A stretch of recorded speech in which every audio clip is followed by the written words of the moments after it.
The role of physical activity as a treatment for people with type 2 diabetes is well known. But finding the right exercise or combination for individuals can be challenging.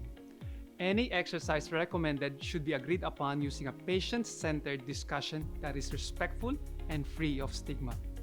Patients' preferences, beliefs, and barriers need to be considered, but the patient needs to play an active role in their care. Referral to an exercise physiologist may be beneficial for some individuals with established complications. The ADA Standards of Care 2022 makes the following recommendations.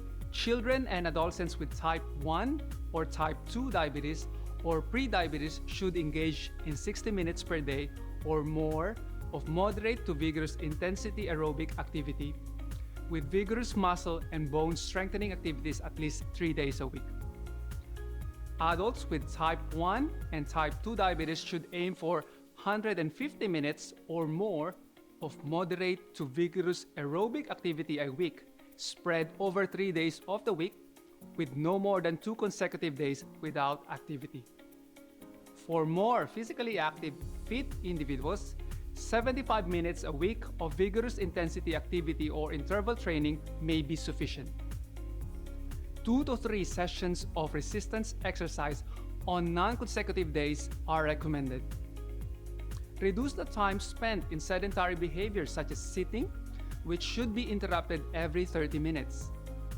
Flexibility and balance training such as yoga and Tai Chi is recommended 2 to 3 times a week for older adults with diabetes. There are some special considerations.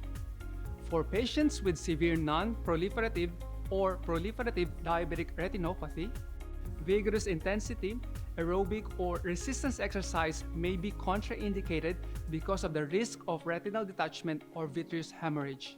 For patients with peripheral neuropathy, advice should be given on suitable footwear and self-examination of their feet following physical activity to detect any trauma due to the increased risk of skin breakdown, infection, and Charcot joint destruction. Patients with autonomic neuropathy are at an increased risk of exercise-induced injury or adverse event through reduced cardiac responsiveness to exercise, postural hypotension, impaired thermoregulation, and greater susceptibility to hypoglycemia. Individuals taking insulin or medications that can cause hypoglycemia should be advised to check their blood glucose levels prior to and after physical activity.